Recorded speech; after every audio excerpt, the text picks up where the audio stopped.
Assalamu alaikum, barkanmu da raka, sannunmu da sake kasancewa da ku a cikin sabon shirin namu. Idan wannan shine zuwanka na farko cikin wannan tasha tamu, ka danna subscribe kana ka danna kararrawa domin samun sababbin shirye-shiryenmu da zarar mun ɗora. Lokacin da Indo ta yi wani dantatar da ba kowa, a nan ta fara ƙoƙarin sun shiga nan tana ta hangari da ita kunce domin kan Ladidi ta ganta. Maɗuwar duk da biya su ce, amma ne ita Ladidi ba ta kai Indo ba, saboda ita Indo komai tana iya yi. Ita kuma Ladidi bakinta kawai ta yake shi. Ladidi tana malam sai ta ga Allah ta dungurar daure a dake can sai ta yi marmala ta fito da ta ga me yake. Tana fitowa da sauri sai ta ga ajiya Indo ce take kunce gadonta. Daga nan hankalin ta ta yi domin tana tsoron kada ta ce yau da ita ma ta yi. Tana kuncewa abin da take nufi ko ya faru. Ta dubo falo tana Ladidi na zo mu da yau ba akwai kuɗi da ke nake so a yi harkar yau. Tana zuwa ta rubuta ta ce haba Ladidi, ina so a yi harka da ke gina-gina. Ladidi ta ce a'a bakwai irin wannan harkar ba.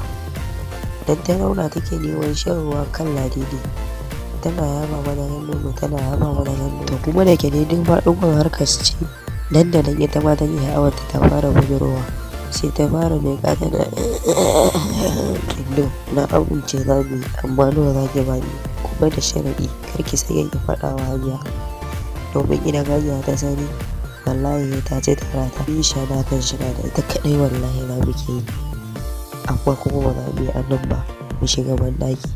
Kin ji Indo tana maza mu shiga Indo don Allah Indo ki sauri mana ki sauri hawa ta yi budurwa take. Tun da nan suka tashi suka nufi banɗaki idan ita Indo tun kan a nufi banɗakin ba har ta fara zubar da ruwa daga gabanta. Zuwa banɗaki da ke da irin banɗakin nan ne mai shaya.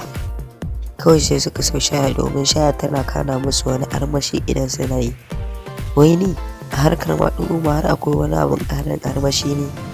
Nan take Indo ta fara shashafa wa Ladidi kan nononta.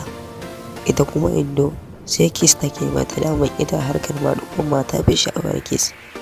Suna ta yi suna wani ihu a banɗakin nan kai ka ce mace da namiji ne suke cikin yi sai Indo ta shawarci Ladidi ta tsugunna ta sha ɗorinta. Nan da nan kuwa domin duka cikin sha'awa suke ta tsugunna ta fara tsotsar dorinta tana tsotsa.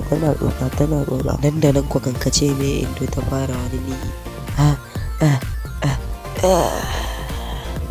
ita kuma ta ci gaba ba ta yi suna cikin yi suka ji wa sallama Hajiya amma ita Ladidi ba ta ji ba amma ita kuma Indo ta ji.